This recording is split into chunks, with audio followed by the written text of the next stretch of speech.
नमस्कार, UP live देख रहे हैं आप। मैं हूं आपके साथ आयुष्पाल। यूपी लाइव में आज सबसे पहले बात होगी लखनऊ में हुई सीएम योगी की अध्यक्षता में कैबिनेट बैठक की किन फैसलों पर लगी मोहर, तो देंगे जानकारी कि समाजवादी पार्टी को निशाना बनाते हुए किसने लगाए धुरंधर फिल्म से जुड़ी पोस्टर। तो वहीं बताएंगे सुरक्षा को लेकर के क्या है गौतम बुद्ध नगर पुलिस का नया अभियान। दिखाएंगे आपको कि पुलिस मुठभेड़ में कहां पर किसको किया गया गिरफ्तार। इसके साथ ही देंगे जानकारी उत्तर प्रदेश की हर छोटी बड़ी खबर की। लेकिन सबसे पहले खबर सीएम योगी आदित्यनाथ को लेकर।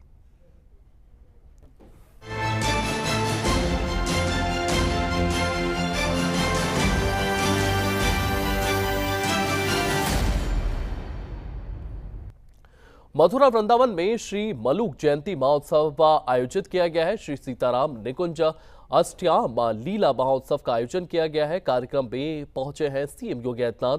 श्री मलुक दास जी महाराज की 452वीं जयंती यहां पर मनाई गई है। सीएम योगी ने कार्यक्रम को संबोधित भी किया। 452वीं जयंती मनाई गई है। श्री सीताराम निकुंज का पूरा की पूरा कार्यक्रम आयोजित किया गया था। कार्यक्रम में सीएम योगी आदित्यनाथ पहुंचे।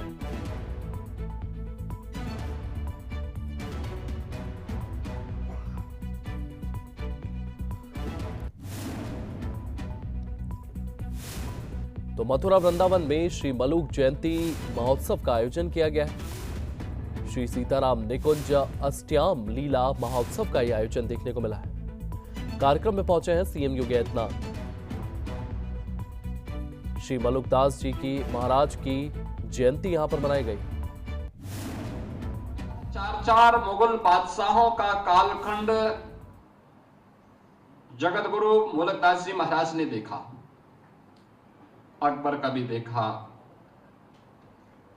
जहांगीर का भी देखा, शाहजहां का भी देखा, औरंगजेब का भी देखा। उस समय की क्रूरता को भी देखा।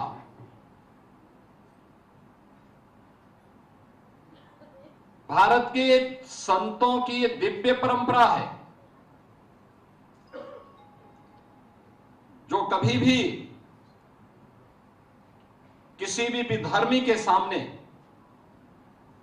अपने मूल्यों और अपने आदर्शों से विचलित हुए बगैर उन्होंने उस समय जिस जनचेतना को जागरूक किया उसी पर आधारित है आज का आध्यात्मिक और सांस्कृतिक भारत। हम जब चर्चा करते हैं संत तुलसीदास जी का, ऐसा नहीं कि तुलसीदास जी को उस समय के शासकों ने लोभ और लालच न दिया हो। अकबर ने बहुत प्रयास किया, बहुत प्रयास किया। उस समय के तमाम अन्य उनके नौरत्नों में से बहुत सारे लोग थे जो उनको लालच देकर के वहां लेके आना चाहते थे, अकबर के पास ले जाना चाहते थे, मुगल बादशाहों के पास ले जाना चाहते थे। लेकिन तुलसीदास जी ने तो एक ही बात कही थी। उन्होंने कहा नहीं, बादशाह कौन होता है मैं नहीं जानता, हम बादशाह को नहीं पहचानते। उन्होंने कहा भारत का राजा। उन्होंने कहा भारत का राजा तो एक ही है। याद करिए, आज भी जब हमारे यहाँ रामलीलाओं का आयोजन होता है ना, रामलीलाओं में हम एक ही बात कहते हैं, बोलो राजा रामचंद्र की। ये किसी और ने नहीं, मुगल कालखंड में नारा दिया था संत तुलसीदास जी महाराज ने। यानी भारत का राजा कोई विधर्मी नहीं हो सकता। भारत का एक ही राजा है और वह सनातन राजा है और वह राम है। राम के अलावा और कोई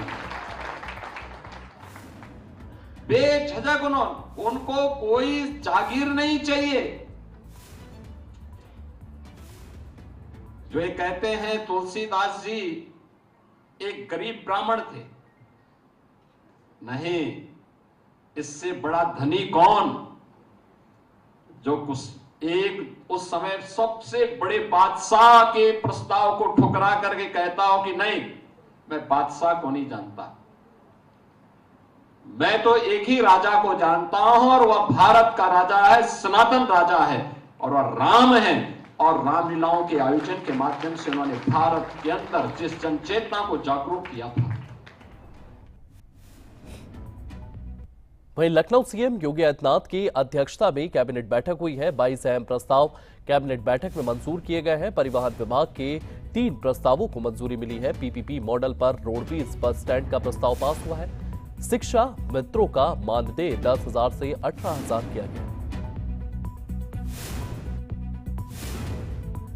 तो ये बड़ी जानकारी दे दें, लखनऊ सीएम योगी की अध्यक्षता में ये बैठक बुलाई गई है। 22 अहम प्रस्ताव कैबिनेट में मंजूर किए गए हैं। वहीं इसी को लेकर के तमाम मंत्रियों की ओर से क्या कुछ कहा गया, सुनते हैं।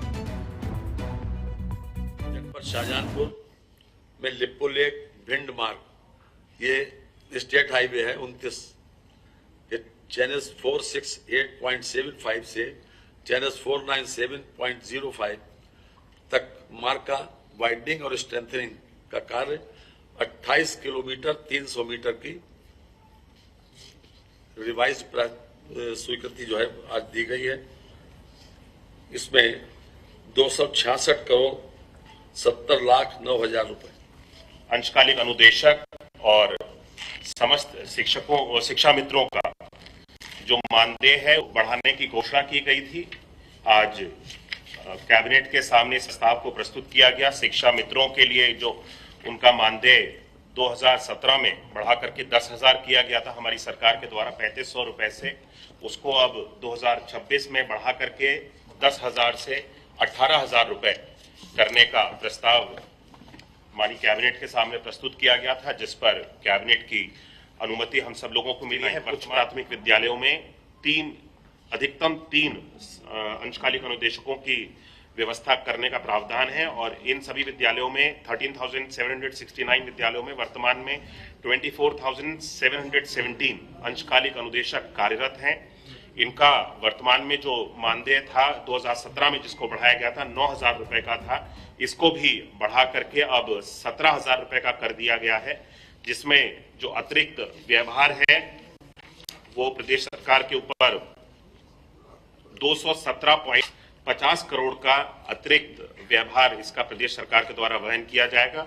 अंशकालिक अनुदेशकों को 17,000 रुपए प्रतिमाह मानदेय 1 अप्रैल से लागू हो जाने के बाद 1 मई को इनको भी जो भुगतान होगा मानदेय का, वो बढ़ा हुआ मानदेय इनको मिलेगा 17,000 रुपए का और 217.50 करोड़ रुपए का अतिरिक्त व्यवहार है और 24,717 अंशकालिक अनुदेशक हमारे वर्तमान में कार्यरत हैं। फॉरेस्ट एंड हॉर्टिकल्चर यूनिवर्सिटी बनाने के संबंध में था और इसके लिए हमने आज मंत्री परिषद में रखा था इसे कि वानिकी एवं औद्योगिक एवं संबंधित विषयों में उच्च शिक्षा एवं प्रशिक्षण प्रदान करने तथा संबंधित विषयों में वैज्ञानिक एवं अनप्रयुक्त अनुसंधान करने के लिए एक प्रमाणिक मंच प्रदान करने के उद्देश्य से जनपद गोरखपुर में उत्तर प्रदेश वानिकी एवं औद्योगिकी विश्वविद्यालय की स्थापना का निर्णय लिया गया है और इससे ग्रीन कवरेज भी बढ़ेगा, लोगों की नॉलेज बढ़ेगी, हमारा प्रोडक्शन भी बढ़ेगा और ग्रीनरी बढ़ेगी। वहीं गौतम बुद्ध नगर पुलिस का नया अभियान देखने को मिला है। सभी सोसाइटीज में किराएदारों की अब वेरिफिकेशन होगी। सुरक्षा ऑडिट को लेकर के सुरक्षा अभियान की शुरुआत की गई है। सीसीटीवी कैमरों की कार्य क्षमता और स्टोरेज क्षमता का मूल्यांकन किया जाएगा। आरडब्ल्यूए और यहां पर एजेंसियों के द्वारा तालमेल करके ये पूरा की पूरा अभियान चलाया जाए। कमिश्नर मैडम के निर्देश पे पुलिस कमिश्नरेट गौतम बुद्ध नगर के तीनों zone, Noida zone, central Noida zone और ग्रेटर नोएडा जोन में जो विभिन्न सोसाइटीज हैं, विभिन्न सेक्टर हैं जिनकी संख्या लगभग 600 से अधिक है, इन सभी सोसाइटीज में, हाई राइज सोसाइटीज में और सेक्टर्स में एक सिक्योरिटी ऑडिट कराया जा रहा है और ये इंटेंसिव सिक्योरिटी ऑडिट है जिसमें जो सिक्योरिटी के अरेंजमेंट्स इन सेक्टर्स में और इन हाई राइज सोसाइटीज में किए गए हैं उनका हम लोग वहाँ के आरडब्ल्यूएस के माध्यम से, अपार्टमेंट ओनर एसोसिएशंस के माध्यम से संवाद और समन्वय करके सिक्योरिटी ऑडिट पूर्ण कर रहे हैं। इस ऑडिट के दौरान हम लोग ये देख रहे हैं कि वहाँ पर सिक्योरिटीज़ के क्या अरेंजमेंट है, कितने सिक्योरिटी गार्ड्स उस वहाँ पर तैनात किए गए हैं, उनके सत्यापन की क्या स्थिति है, जो सीसीटीवी कैमरे वहाँ पर इंस्टॉल किए गए हैं उसमें कितने क्रियाशील हैं और कितने क्रियाशील नहीं हैं, साथ ही साथ उनकी स्टोरेज कैपेसिटी क्या है, जो गार्ड्स जब वहाँ पर कोई व्यक्ति या कोई गेस्ट या फ्लैट ओनर्स या हाउस ओनर्स उसमें जाते हैं तो उनकी एंट्री एग्जिट्स के क्या रिकॉर्ड्स रखे जा रहे हैं, ऐप के माध्यम से किस प्रकार से एंट्री दी जा रही है, रात्र में सिक्योरिटी के अरेंजमेंट्स क्या हैं, साथ ही साथ जो कमियां हम लोग को वहां पर ड्यूरिंग इस ऑडिट हम लोगों को जो दृष्टिगोचर हो रही हैं वहां पर RWA के माध्यम से, AOS के माध्यम से, उनकी जो एसोसिएशंस हैं पदाधिकारियों के माध्यम से उसको दूर कराने का प्रयास भी साथ ही साथ किया जा रहा है, जिससे कि हम एक अच्छा वातावरण यहाँ पर रहने वाले जो इतने भी रेजिडेंट्स हैं उनको एक हम सुरक्षित और एक अच्छा वातावरण, एक अच्छी भावना के साथ दे सकें। वहीं लखनऊ से एक और बड़ी खबर सामने आई है, जहां पर शहर भर में लगाए गए हैं धुरंधर फिल्म से जुड़ी पोस्टर।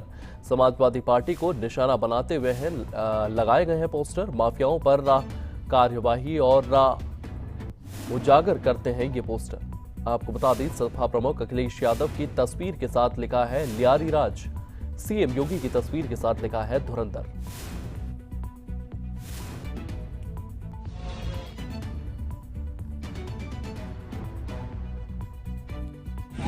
पोस्टर लगाने का सिर्फ एक ही मतलब था कि पोस्टर के माध्यम से हम लोग अवेयरनेस क्रिएट करना चाहते थे जेंजीज में, ताकि वो जान सके कि एक दौर पहले जो उत्तर प्रदेश ने देखा था और एक समय अब है। एक समय यहाँ मुजफ्फरनगर जैसे दंगे और शामली जैसे दंगे हुआ करते थे और एक आज का टाइम है। हम सिर्फ उन्हें क्लियर मैसेज देना चाहते थे कि क्या चेंज है, क्या क्या चेंज हुआ है, और हमारी जो संस्था है वो सिर्फ एक स्टूडेंट लेड है और किसी भी पार्टी से हमारा कोई भी लेना देना नहीं।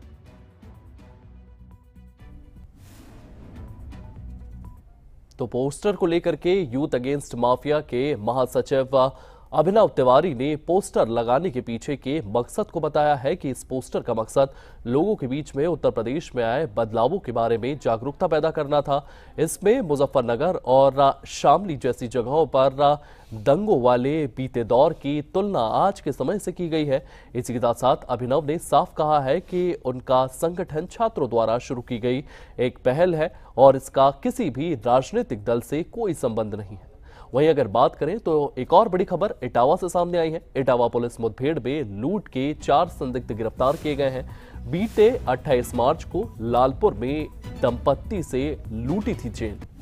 आरोपियों से बिना नंबर प्लेट वाली मोटरसाइकिल बरामद की गई है। 2 तमंचे के साथ 6 जिंदा कारतूस और 4 खोखे बरामद किए गए हैं। आरोपियों का 15 से 20 सालों का है आपराधिक इतिहास।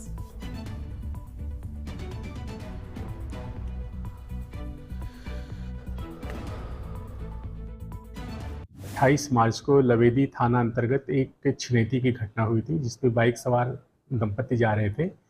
महिला से एक चेन ली गई थी।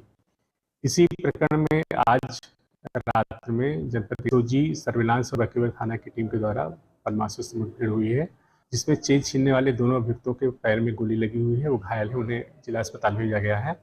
इसके अलावा इस पूरी घटना को रैकी करने वाले सूरज की भी गिरफ्तारी हुई है और जिसने उस चुनौती का माल खरीदा था उस शंकर को गिरफ्तार किया गया है। क्या आरोपी पकड़े गए हैं? इनका आपराधिक इतिहास भी है? आपराधिक इतिहास के बारे में इनकी इसी बीच जौनपुर से एक और बड़ी खबर सामने आई है, जहां पर पुलिस मुठभेड़ में कुख्यात जहर कुरान गिरफ्तार किया गया है। आपको बता दें, पुलिस ने हथियार और नकदी भी इससे बरामद की गई है। वाहनों की चेकिंग के दौरान अपराधी पंकज निषाद भी गिरफ्तार किया गया है। निषाद पर पहले से ही 2 दर्जन से अधिक मामले दर्ज हैं। बीते 28 मार्च को एक जहर खुरानी की घटना में था वांछित।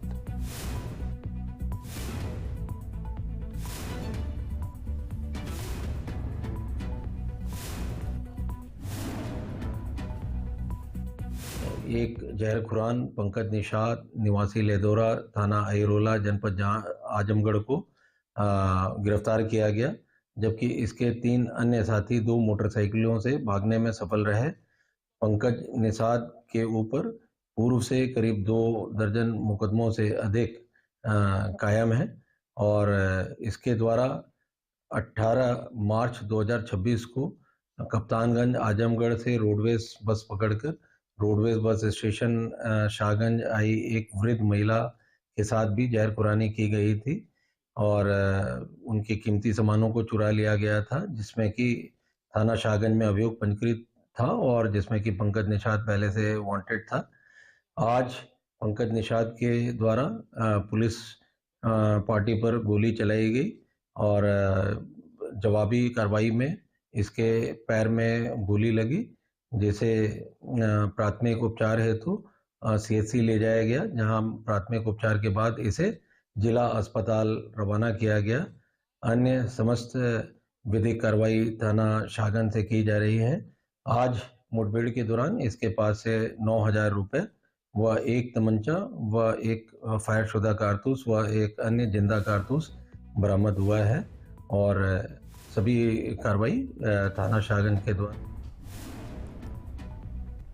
वहीं बीते रविवार और सोमवार को मुख्यमंत्री योगी आदित्यनाथ 2 दिवसीय गोरखपुर दौरे पर रहे, जहां पर उन्होंने कई जगहों पर नई योजनाओं और केंद्रों का लोकार्पण करते हुए नई सुविधाएं लोगों को दी है। सोमवार को गोरखपुर में नई जगहों पर लोकार्पण कार्यक्रम आयोजित किए गए, जिसमें अलग अलग जगहों को नई विकास की सौगातें दी गई हैं।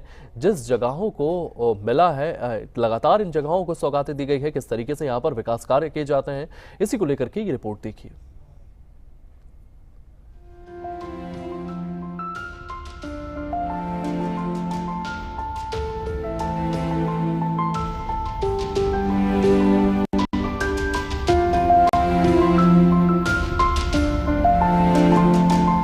गोरखपुर जर्नलिस्ट प्रेस क्लब की नई कार्यकारिणी का शपथ ग्रहण समारोह हुआ। यह कार्यक्रम गोरखपुर क्लब में बड़े उत्साह और गरिमापूर्ण वातावरण में आयोजित किया गया। इस अवसर पर नवनिर्वाचित पदाधिकारियों ने पत्रकारिता की मर्यादा, निष्पक्षता और पेशेवर दायित्वों की शपथ ली। समारोह में नवनिर्वाचित कार्यकारिणी के सदस्यों को शपथ दिलाई गई। चुनाव में भारी मतदान के बाद चुनी गई नई टीम अब अगले 2 वर्षों तक प्रेस क्लब की जिम्मेदारी संभालेगी। इसमें नवनिर्वाचित अध्यक्ष ओंकार द्विवेदी है, महामंत्री पंकज श्रीवास्तव, उपाध्यक्ष धनेश कुमार, कोषाध्यक्ष दुर्गेश यादव, संयुक्त मंत्री महेंद्र गौड़, तो वही संजय कुमार को पुस्तकालय मंत्री की जिम्मेदारी सौंपी गई है। शपथ ग्रहण के बाद सभा को संबोधित करते हुए मुख्यमंत्री योगी आदित्यनाथ ने निर्वाचित सदस्यों को बधाई दी। मुख्यमंत्री ने पत्रकारों को लोकतंत्र का चौथा स्तंभ बताते हुए समाज की समस्याओं को सरकार तक पहुंचाने और सरकार की जन कल्याणकारी योजनाओं को जनता तक ले जाने के लिए प्रोत्साहित किया। याद करिए, जब मई 1826 में कोलकाता से उदंत मार्तंड श्री जुगल किशोर शुक्ल जी ने जब प्रारंभ किया होगा, उस समय देश गुलाम था। पत्रकारिता के पीछे भी देश की आजादी को हिंदी क्षेत्र के लोगों को और तेज करने के लिए, आगे बढ़ाने के लिए एक स्वर प्रदान करने के उद्देश्य से उन्होंने यह कार्य प्रारंभ किया था। यानी भाव भी क्या है कि मेरा देश स्वाधीन होना चाहिए, और उसका सशक्त माध्यम बना था हिंदी पत्रकारिता। 1826 में कोलकाता से उदंत मार्तंड के माध्यम से, और इसलिए 200 वर्ष की शानदार यात्रा के लिए आप सबको मैं हृदय से बधाई देता हूं। ये पत्रकारिता के, हिंदी पत्रकारिता के 200 वर्ष मई में पूरे होने जा रहे हैं, और उस दिन से आप सब की तैयारी गोरखपुर जर्नलिस्ट क्लब की नई कार्यकारिणी के दिन से अत्यंत महत्वपूर्ण हो जाता है कि हम 200 वर्षों की शानदार यात्रा को बिना रुके, बिना थके, बिना डिगे और मजबूती के साथ, बिना किसी सहारा के, आज भी पत्रकारिता जिस मजबूती के साथ आगे बढ़ा रही है वह शानदार है, अभिनंदनीय है। हमें याद रखना होगा कि जब भी हम एक सामान्य व्यक्ति के स्वर के साथ अपना स्वर मिलाते हैं और सही तथ्यों को उसके सामने रखते हैं, तो जन विश्वास का प्रतीक बनता है। और जो भी जन विश्वास का प्रतीक बनेगा, दुनिया की कोई ताकत उसको उसके मार्ग से विचलित नहीं कर सकती है, उसके मार्ग में बाधा नहीं बन सकती है। और पत्रकारिता ने भी उन कठिन मार्गों का अनुसरण करते हुए सदैव अपने लक्ष्यों को प्राप्त किया है। प्रेस क्लब के बाद एक और कार्यक्रम का आयोजन दिग्विजयनाथ स्नातकोत्तर महाविद्यालय किया गया, जहां पर कंप्यूटर प्रयोगशाला का उद्घाटन कार्यक्रम हुआ और सीएम योगी ने बतौर मुख्य अतिथि कार्यक्रम में शिरकत की। उद्घाटन समारोह को संबोधित करते हुए मुख्यमंत्री ने कहा कि वर्तमान समय में तकनीक से दूर रहकर समग्र विकास संभव नहीं है। उन्होंने जोर दिया कि नई दिशा नीति के अनुरूप यह लैब विद्यार्थियों को नवाचार और स्वरोजगार के लिए तैयार करेगी। ये जरूरी नहीं कि व्यक्ति हर एक फील्ड में पारंगत हो, और राजनीति के क्षेत्र में भी उनकी जितनी पकड़ थी, जिस विषय के वे प्रोफेसर थे उस विषय पर भी उनकी उतनी ही पकड़ थी। और शिक्षा की बारीकियों के बारे में जानना,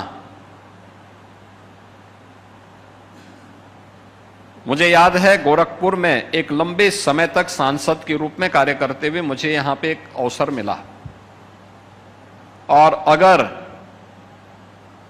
कुछ विद्यालय ऐसे थे जो 2, 3, 4, 5 ऐसे विद्यालय हुआ करते थे गोरखपुर सिटी में, गोरखपुर महानगर के अंदर, जिनके बारे में एडमिशन करने के लिए हमारे पास सिफारिश आती थी, तो उनमें से HP चिल्ड्रन एकेडमी में एडमिशन हो सके तेज प्रताप शाही को आप एक बार बोल दीजिए, बस इसके लिए लोग मेरे पास आते थे। मैं कहता था भाई, मैं बहाना करता था, अरे देखो कांग्रेसी है, काहे हमारी बात सुनेंगे।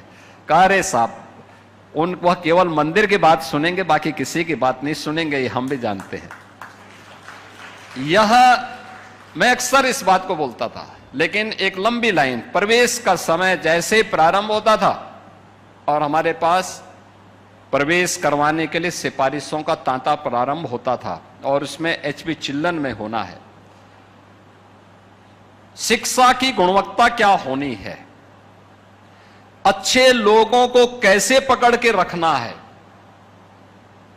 कैसे हमें स्वस्थ प्रतिस्पर्धा का भाग बनना है। मैंने उनको देखा, कभी किसी की वह निंदा नहीं करते थे, कभी नहीं, किसी के खिलाफ नहीं बोलते थे।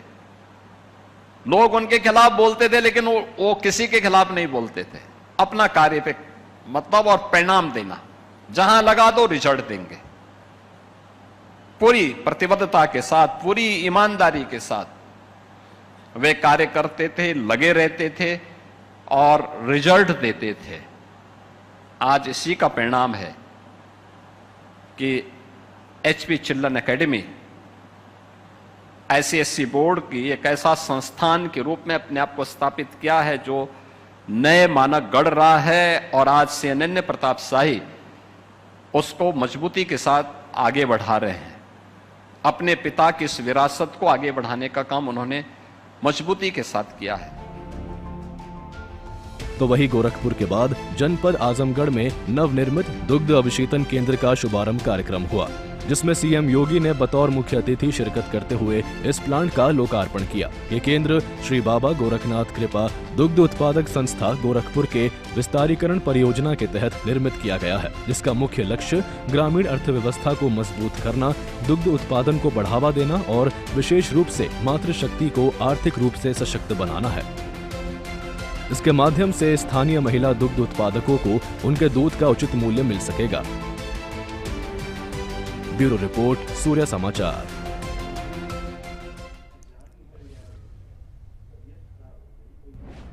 चलिए फिलहाल यूपी लाइव में इतना ही। आप बने रहिए सूर्य समाचार के साथ।